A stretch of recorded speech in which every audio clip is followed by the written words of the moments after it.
ബഹുമാനപ്പെട്ട മന്ത്രിയോടാണ് ചോദിക്കുന്നത്. ഞങ്ങള് ഒരാവശ്യം നിങ്ങളുടെ മുമ്പിൽ വെച്ചിട്ടുണ്ട്.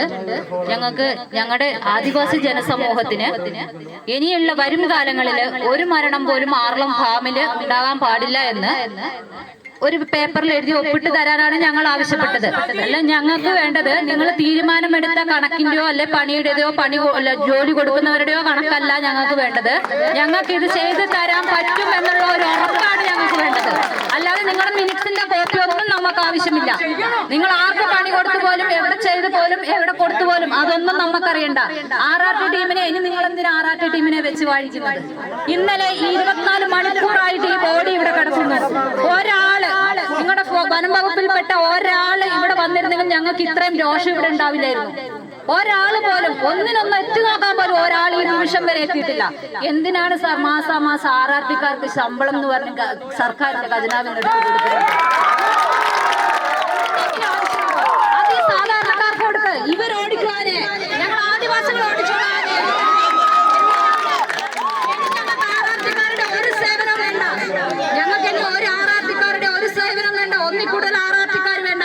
ഇതേപോലെ കുറെ തീരുമാനങ്ങൾ ബ്ലോക്ക് ഏഴിൽ വെച്ചിട്ട് കളക്ടർ അടക്കം ഞങ്ങൾക്ക് എഴുതി പേപ്പറിലാക്കി മിൻസാക്കി വെച്ചിരുന്നു.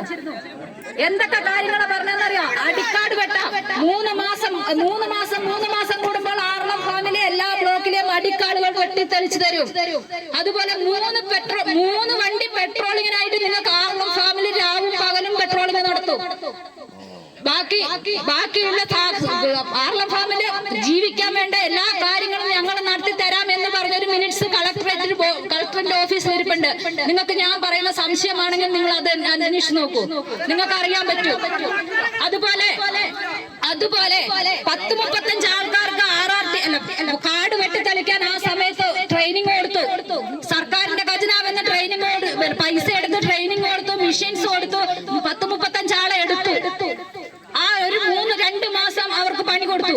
അന്നേരം പറഞ്ഞു സർക്കാരിന്റെ ഫണ്ടില്ല, ST കയ്യിൽ ഫണ്ടില്ല എന്നും പറഞ്ഞ് ഈ പാവപ്പെട്ട ആദിവാസി ജനങ്ങളുടെ പണി അവിടെ നിർത്തിച്ചു. അത് കഴിഞ്ഞിട്ട് ഇപ്പൊ വീണ്ടും അടിക്കാട് വെട്ടിത്തെളിക്കാൻ സാർ തന്നെ ഓർഡർ ഇട്ട സമയത്ത് സംഭവിച്ചത് എന്താന്ന് ചോദിച്ചു കഴിഞ്ഞാൽ, ഇവിടെ കൊടുത്തിരിക്കുന്ന പണി കൊടുത്ത സാധാരണ ജനങ്ങൾ നോക്കി നിൽക്കെ, മെഷീൻ കൊടുത്ത സാധാരണ ജനങ്ങൾ നോക്കി നിൽക്കെ, പുറത്ത് ലക്ഷങ്ങൾ കോടികൾ ഉണ്ടെന്ന സാധാരണ ഒരു സമ്പന്നന് കൊട്ടേഷൻ കൊടുത്തിരിക്കുന്നു ഹിന്ദിക്കാരെ വെച്ച് കാട് വയ്ക്കാൻ. എത്ര കാലം വയ്ക്കും? ഹിന്ദിക്കാർക്ക് അറിയാമോ ഈ ഒരു ഭാഗത്തുള്ളവരെ? ഈ ഒരു ഭാഗത്ത് കിടക്കുന്ന ഹിന്ദിക്കാർ നമ്മുടെ വയനാട് ഏരിയ വയ്ക്കാൻ വന്ന സമയത്ത് ഹിന്ദിക്കാരെ ആന ഓടിച്ചു. ഹിന്ദിക്കാർ കണ്ടില്ല ആന കയറി പോയത്. എന്റെ ഭർത്താവാണ് പോയി വിളിച്ചു പറഞ്ഞത്, എടാ മിഷീൻ ഓണാക്കണം, ഇല്ലെങ്കിൽ അന്ന് ആ ഹിന്ദിക്കാരെ ചവിട്ടി വലിച്ചേനെ. എന്തെല്ലാം കാര്യങ്ങൾ ഇവിടെ നടക്കുന്നുണ്ടെന്നറിയോ? അതുപോലെ ഇപ്പം സാറ് പറഞ്ഞു ആനമതിലിന്റെ പണിന്ന്. ആനമതിലിന്റെ പണി ആദ്യം 10 മാസത്തേക്കല്ലേ കൊടുത്തത്?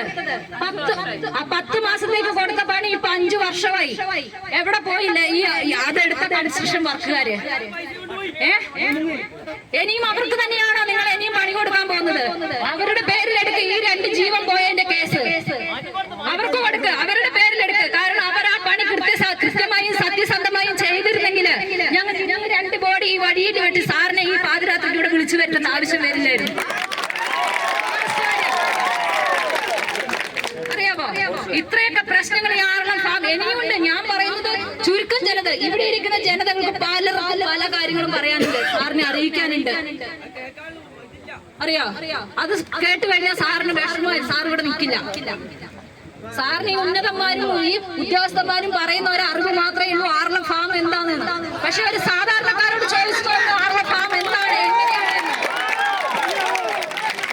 എന്നാലും മനസ്സിലാവും എന്താണ് ഏതാണ് ആർളം ഫാമിന്റെ അവസ്ഥ എന്താണ്. വോട്ട് ചോദിക്കാൻ മാത്രം വന്നതുകൊണ്ട്, ഒരു സാധാരണക്കാരന്റെ കയ്യിൽ നിന്ന് വോട്ട് ചോദിക്കാൻ വന്നതുകൊണ്ട് മാത്രം ആവുമോ? ബാക്കിയുള്ള കാര്യങ്ങളും അവർക്ക് വേണ്ടതുപോലെ ചെയ്തു കൊടുത്താലല്ലേ നമ്മുടെ ഇനിയുള്ള മുന്നോട്ടുള്ള തലമുറയിൽ നിങ്ങൾക്ക്, അല്ലെങ്കിൽ എല്ലാ പാർട്ടിക്കാരെയും, ഒരു പാർട്ടിയെ മാത്രമല്ല പറയുന്നത്. ഞങ്ങൾക്ക് ഇന്ന് ഞങ്ങൾ ഇവിടെ കൂടിയിരിക്കുന്ന ഒരു പാർട്ടിയുടെയും ഒരു ബേസിലും അല്ല. ഞങ്ങൾ ആദിവാസികൾ എന്ന ഒറ്റ കമ്മ്യൂണിറ്റിയാണ് ഞങ്ങൾ ഇവിടെ കൂടിയിരിക്കുന്നത്. പാർട്ടിയെ ഞങ്ങൾ ഉൾപ്പെടുത്തിയിട്ടില്ല. കാരണം എന്താണെന്ന് ചോദിച്ചാൽ പാർട്ടിനെ ഉൾപ്പെടുത്തിയെങ്കിൽ ഈ ബോഡി അന്നേരം തന്നെ കുഴിച്ചിട്ടേനെ. ഈ സാധാരണ ജനങ്ങളുടെ കണ്ണി പൊടിയിട്ടിട്ട് അവർ കുഴിച്ചിട്ട് ഇപ്പൊ എല്ലാരും വീട്ടിൽ പോയി കിടന്ന് ഉറങ്ങിയേനെ. കുറെ ശ്രമിച്ചു, പക്ഷെ നമ്മളത് വിട്ടുകൊടുത്തിട്ടില്ല. സാറിനെ കുറച്ച് കാര്യങ്ങളും നേരിട്ട് ഞങ്ങൾക്ക് അറിയിക്കണമെന്നും ഞങ്ങളുടെ സങ്കടങ്ങൾ സാറിനെ അറിയിക്കണമെന്നും ഉണ്ടായിരുന്നു. അതുകൊണ്ടാണ് ഇത്രയും കാര്യങ്ങൾ പറഞ്ഞത്. ആനമതിൽ 10 മാസം കൊണ്ട് പൂർത്തിയാക്കാൻ പറ്റാത്ത ഇനി എവിടെ 3 മാസം സമയം ഞങ്ങൾ തരാം. സാറിന് ആനമതിൽ അവരെ കൊണ്ട് തന്നെ പൂർത്തിയാക്കിച്ചോണ്ട് ഈ ആർളം ഫാമിലെ ആനയെ മുഴുവൻ അതിന്റെ ഉള്ളിൽ കയറ്റാൻ പറ്റുമോ? ഞങ്ങൾ ചോദിക്കുന്ന ചോദ്യമാണ്, ഞങ്ങൾ ആദിവാസികൾ ചോദിക്കുന്ന ചോദ്യമാണിത്. സാർ ഇപ്പൊ ഫെൻസിങ്ങിന്റെ കാര്യം പറഞ്ഞു. സാർ ഇപ്പൊ ഈ മേഖലകളിലെല്ലാം ഫെൻസിങ് ഇടാന്ന് പറഞ്ഞു.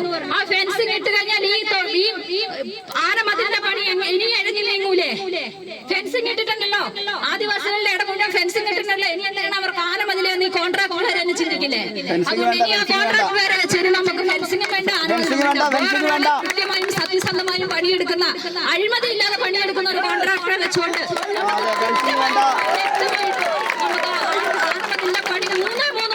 തീർത്തു തന്ന് ആർളം ഫാമിലെ 80 ആനയും കുഞ്ഞുങ്ങളും. സാറിനറിയോ ഈ ഫാമിലുള്ള ആനകളെയല്ല? ഇല്ലല്ലോ. ആർആർടിക്കാർ വന്നിട്ട് ചോദിക്കും, ലൈറ്റ് വണ്ടിയിൽ ഇരുന്നിട്ട് ലൈറ്റ് അടിച്ച് ചോദിക്കും നമ്മളോട് ആന എവിടെയാണ്. നമ്മളെ മിച്ചത്തന്നെ കാണിച്ചു കൊടുക്കണം ആന എവിടെയാണ്. അറിയോ? ആർളം ഫാമിൽ തന്നെ ആദിവാസി ജനതയിൽപ്പെട്ട കുറച്ച് പേരെ ആർആർടി ടീമിലേക്ക് താൽക്കാലിക വാച്ചർമാരായിട്ട് എടുത്തിട്ടുണ്ട്. ഈ ആദിവാസി ജനത ഇവിടെ മരിച്ചപ്പോ ഈ താൽക്കാലികമായി എടുത്ത ഒറ്റ വാച്ചർമാർ പോലും വന്നിട്ട് നോക്കിയിട്ടില്ല. പിന്നെ എന്തിനാണ് സാർ അവരെ ആദിവാസി സമൂഹത്തൊന്ന് വാച്ചർമാരായിട്ട് എടുത്തിട്ടുള്ളത്? ഇതിന്റെ വല്ല ആവശ്യമുണ്ടോ? ആദിവാസി സമൂഹത്തിന് ഇത്രയും വിലയുള്ളൂ ഞങ്ങൾക്ക്. നേരെ മറിച്ചൊരു പന്നി എവിടെയും ചത്തു കിടക്കട്ടെ, DFO ആർആർടിയുടെ 3 വണ്ടി അത് നിറച്ച ആൾക്കാര് വന്ന് പോസ്റ്റ്മോർട്ടം ചെയ്യുന്നു, കുഴിച്ചിടുന്നു. അടുത്തുള്ള വീടുകളിലെ മുഴുവൻ ചമ്മന്തി അരച്ചു വെച്ചിരിക്കുന്ന ചട്ടി വരെ പൊക്കി നോക്കുന്നു.